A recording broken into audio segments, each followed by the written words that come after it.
Good afternoon, students. I am Ananta Datta from Bharati College of Engineering and Technology, Durg.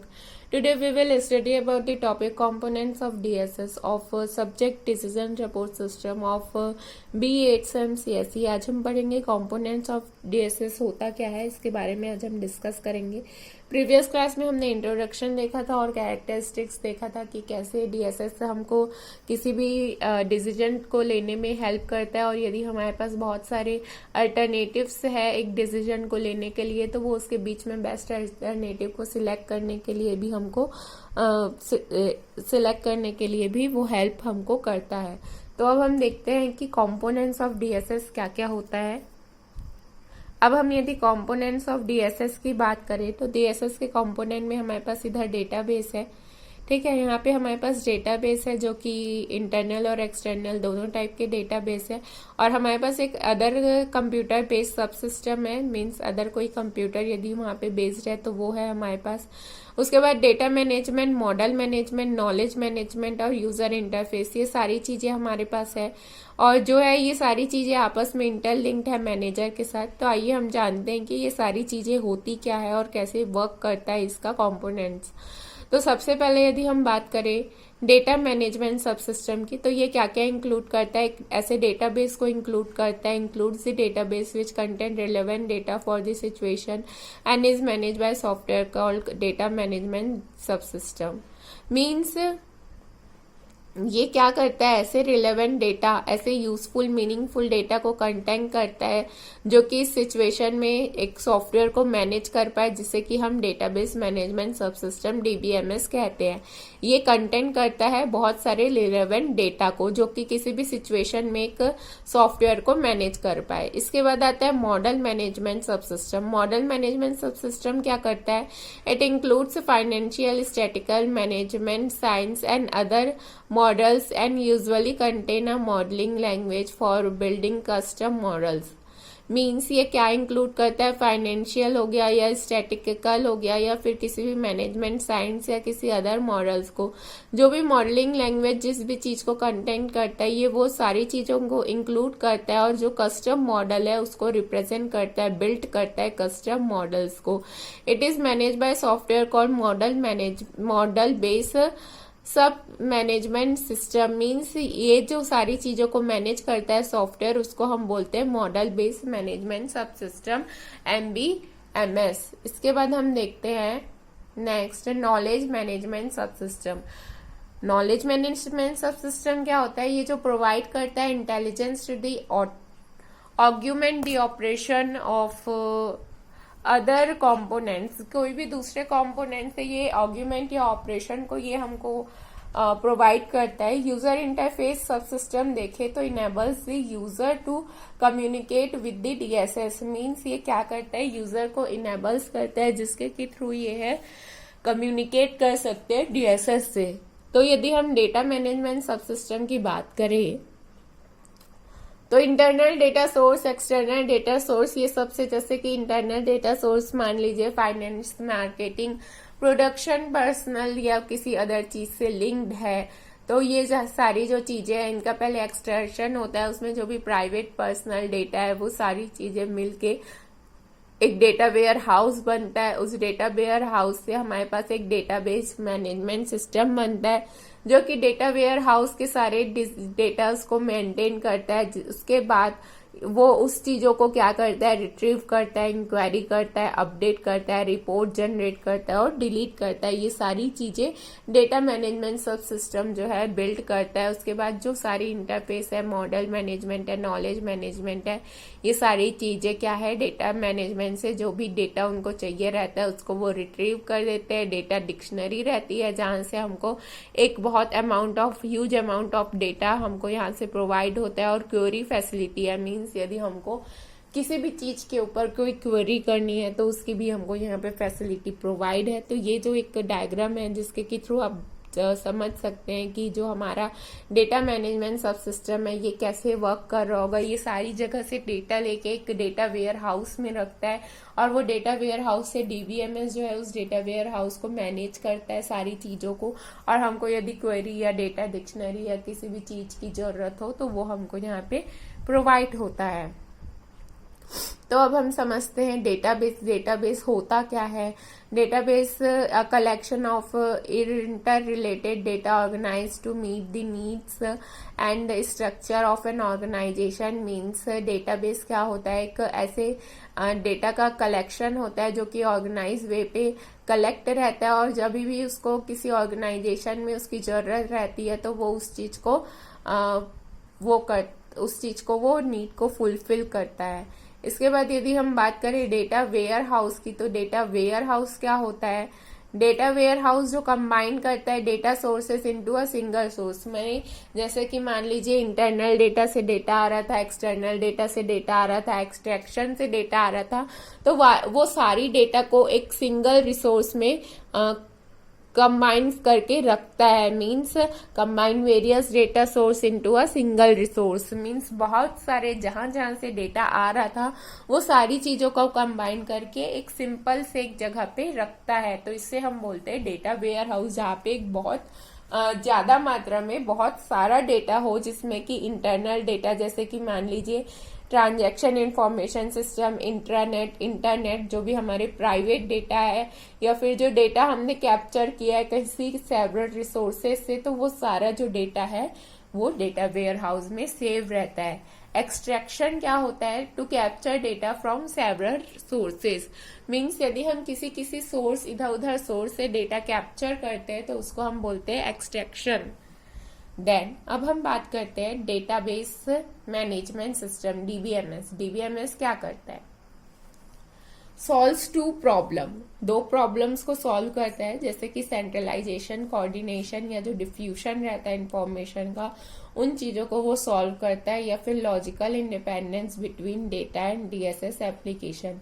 यदि कोई logical हमारे पास यहाँ पे independence हो गई डेटा और डीएसएस के बीच में, तो वो उस चीज को भी सॉल्व करता है। तो ये सारी चीजों को कौन सॉल्व करता है? डीबीएमएस हमारे दोनों प्रॉब्लम्स को सॉल्व कर देता है।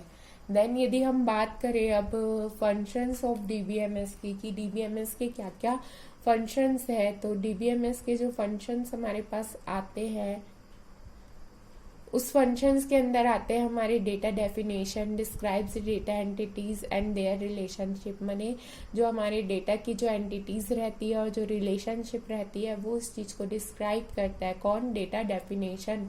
जो भी डेटा की एंटिटीज और रिलेशनशिप है वो उन सारी चीजों को हमको डिस्क्राइब करके देता है। देन यदि हम बात करते हैं डेटा मैनिपुलेशन की, तो वो हमको अपडेट डेटा करता है। Update data records and files. Means वो एक रिकॉर्ड को प्रॉपर तरीके से अपडेट करता है, या तो रिकॉर्ड में कुछ ऐड करना है या डिलीट करना है या फिर मॉडिफाई करना है, तो वो सारी चीजों को हमको डेटा को मैनिपुलेट करके देता है, जिसमें कि हम क्या करते हैं, डेटा को हम यूज कर सकते हैं अच्छे से और अपडेट करते हैं हमारे डेटा रिकॉर्ड को टाइम टू टाइम, जिससे कि हमारे पास हमेशा जो है अपडेटेड रिकॉर्ड रहता है। मान लीजिए कि यदि आपके पास एम्प्लॉयज है तो हम एम्प्लॉयज को की जो डिटेल है, मान लीजिए किसी का एड्रेस चेंज हो रहा है या किसी का नंबर चेंज हो रहा है, तो यदि हम वो सारी चीजों का टाइम टू टाइम रिकॉर्ड करें तो हमारे पास जो भी डेटा रहेगा वो क्या रहेगा, अपडेटेड डेटा रहेगा। तो यही चीज है कि हमको जो भी डेटा है हमको मॉडिफाई करना है। कोई यदि एम्प्लॉय छोड़ दिया है तो उसकी डेटा को हम डिलीट कर सकते हैं। किसी एम्प्लॉय को यदि हमको कोई डेटा को ऐड करना है या मॉडिफाई करना है तो हम वो भी चीजों को यहाँ पे कर सकते हैं। फिर आता है data integrity. Integrity constant rules to maintain the integrity of the database. Means database को इंटीग्रेट करके रखना, जोड़ के रखना। कुछ रूल्स रहते हैं जिससे क्या है, डेटाबेस हमारा इंटीग्रिटी में रहता है। इंटीग्रिटी में रहता है डेटाबेस, हमारे जो रूल्स है वो डेटाबेस की इंटीग्रिटी को मेंटेन करके रखते हैं। देन आता है control to right access. Means subset of data must be use only by authorized person. किसी ऑथोराइज्ड पर्सन के थ्रू ही हमारे जो सबसेट ऑफ डेटा है वो यूज होना चाहिए। मीन्स या कोई भी अनऑथोराइज्ड यूजर किसी कंपनी में या किसी ऑर्गेनाइजेशन में जाके यदि डेटा एक्सेस करना चाहे तो उसको वो एक्सेस नहीं मिलना चाहिए, क्योंकि उससे क्या होगा, जो कंपनी की जो प्राइवेसी है वो ब्रेक हो जाएगी किसी अनऑथराइज्ड पर्सन के हाथ में यदि डेटा लग जाता है, तो कंपनी की प्राइवेसी, सिक्योरिटी, सारी चीजें ब्रेक हो जाएगी और अनऑथराइज्ड जो एक्सेस है, अनऑथराइज्ड जो यूजर है, वो उस चीज को एक्सेस करके डेटा को चुरा के भी अपने यूज में वो ला सकता है, जिससे कंपनी को क्या है, नुकसान होता है। देन हम नेक्स्ट पढ़ते हैं model management sub system. Model management sub system क्या होता है, यहाँ पे आप डायग्राम देख सकते हैं जिसमें कि एक मॉडल डायरेक्टरी है और एक मॉडल बेस मैनेजमेंट है और एक मॉडल्स है। मॉडल्स में हमारे strategic, tactical, operation, financial, marketing, management, science, accounting, engineering, ये सारी चीजें आ रही है। और मॉडलिंग कमांड्स में creation, maintenance, update, database, interference, modelling language, ये सारी चीजें आ रही है। और data management, interface management, knowledge management, ये सारी चीजों के थ्रू क्या है, हमारा जो मॉडल मैनेजमेंट है वो हो रहा है। Model management contains routines and special statistical financial forecasting. Means model base क्या क्या कंटेन करता है, यदि हमको कोई स्टैटिक, फाइनेंशियल या फिर कोई फोरकास्टिंग करना है तो ये सारी चीजों को मॉडल बेस जो है वो कंटेन करता है। इसके बाद यदि हम बात करें तो हमारे 4 मेजर सब कैटेगरीज है जिसमें कि हम मॉडल मैनेजमेंट को डिवाइड कर सकते हैं। सबसे पहले आता है हमारा स्ट्रेटेजिक मॉडल्स, जो कि क्या करता है, हमारे सपोर्ट करता है जो भी टॉप मैनेजमेंट है उनको यदि कोई स्ट्रेटेजिक प्लानिंग रिस्पॉन्सिबिलिटी लेना है तो वो उस चीज को सपोर्ट करता है। यदि कोई भी टॉप मैनेजमेंट है वो कोई प्लानिंग कर रहा है या कोई उनके पास रिस्पॉन्सिबिलिटी है तो वो सारी चीजों को प्लानिंग अच्छे से करता है, जिससे कि क्या है, उनको एक सपोर्ट मिल पाए। इसके बाद आता है मैनेजरियल मॉडल, जिसे कि हम टैक्टिकल मॉडल्स भी कहते हैं, जो कि असिस्ट करता है, जो भी एलोकेटिंग या कंट्रोलिंग करता है ऑर्गेनाइजेशन के रिसोर्सों को, वो उसको असिस्ट करता है कि हमको कैसे एलोकेट करना है या कैसे हमको कंट्रोल करके रखना है। ये सारी चीजों को ये हमारा जो मैनेजर मॉडल्स है वो कंट्रोल करता है। देन आता है ऑपरेशनल मॉडल्स। ऑपरेशनल मॉडल्स हमारा क्या करता है, जो भी हमारे डे टू डे जो लाइफ एक्टिविटीज रहती है वो उसको हमको सपोर्ट करता है। किसी भी ऑर्गेनाइजेशन में जो भी एक्टिविटीज होती है डे टू डे लाइफ में वो उनको मैनेज करता है, सपोर्ट करके रखता है। देन हमारा जो 4th टाइप है वो है model, building block and routine. जो भी हमारे बिल्डिंग ब्लॉक्स के जो मॉडल और रूटीन्स है, मान लीजिए हमारे कोई रूटीन डेली बेसिस में जनरेट हो रहा है रैंडम नंबर में, तो वो उस चीज को एनालिसिस करके रखता है। अदर क्लासिफिकेशन में यदि हम बात करें तो हमारे कुछ फंक्शनल एरियाज है और कुछ डिसिप्लिन है जो कि हमको मेंटेन करके चलना पड़ता है। 3rd हमारा आता है knowledge management sub system. Knowledge management sub system में नॉलेज मैनेजमेंट सब सिस्टम की यदि हम बात करें तो इसमें क्या है, जो टर्म्स है intelligent DSS, knowledge based DSS या डीएसएस, ये क्या करता है, जो डिसीजन लेता है वो एक जो इंटेलिजेंट से जो हम कोई डिसीजन ले उस चीजों को ये सपोर्ट करता है, जैसे कि provides expertise for solving some expect of the problem. माने यदि हमारे पास कोई प्रॉब्लम है तो उसको सॉल्व करने के लिए हम किसी एक्सपर्ट चीज की यूज करते हैं अपने प्रॉब्लम को सॉल्व करके कोई अच्छा सॉल्यूशन लाने के लिए। Problem knowledge that contents enhance problem provides knowledge that can enhance the operation of the others. मैंने ऐसा कोई नॉलेज ये प्रोवाइड करता है जिससे कि हमारे जितने भी अदर ऑपरेशंस है उन सब चीजों को हम एनहांस करके रख पाए। फिर डीएसएस के कुछ कंपोनेंट्स है, जैसे कि वो सपोर्ट करता है steps of the decision process unaddressed by mathematics. माने कि हमारे जो भी डिसीजन के प्रोसेस रहता है उस चीज को जो है ये सपोर्ट करता है। Help user build, apply and manage libraries of models. Means user को वो हेल्प करता है बिल्ड करने के लिए। यदि मान लीजिए वो कोई लाइब्रेरी या कोई मॉडल को बिल्ड कर रहा है या फिर मैनेज कर रहा है या उस पर कुछ अप्लाई कर रहा है न्यू मेथड्स, तो इस चीज पे वो यूजर को हेल्प करता है। Integrate methods to handle uncertainty. मान लीजिए कुछ अनसर्टेनिटी हो जाता है या कुछ ऐसा हो जाता है जिसको कि हमको हैंडल करना रहे, तो वो उसके लिए भी हमारे पास इंटीग्रेट मेथड्स को वो हमको प्रोवाइड करता है, जिससे कि थ्रू हमारे कोई भी जो हमारे प्रॉब्लम्स है हम उस चीज को मैनेज कर पाए।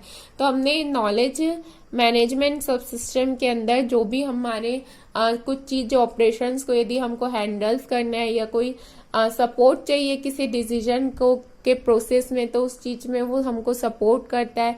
कोई हमको कुछ मॉडल्स बनाने हैं या कुछ चीजें उनमें अप्लाई करनी, तो उसके लिए भी वो यूजर्स को हेल्प करता है। किसी भी अनसर्टेनिटी से भी हमको वो बचाता है। और कोई भी इंटेलिजेंस यदि हमको डिसीजन लेना है, या कोई नॉलेज बेस्ड माने कोई डिसीजन है जिसमें जिसका कि बेस क्या है, नॉलेज है, तो वो इन सारी चीजों में हमको हेल्प करता है। तो हमने अभी पढ़ा कंपोनेंट्स ऑफ डीएसएस, जिसके कि हमने अंदर में knowledge management sub system, data management sub system, ये सारी चीजें कैसे वर्क करती है ये अपन हमने देखा अभी। तो हम नेक्स्ट क्लास में फिर इसके आगे जो हमारे मॉडल्स रहते हैं उनके बारे में हम डिस्कस करेंगे कि हमारे मॉडल्स कैसे काम करते हैं। Thank you.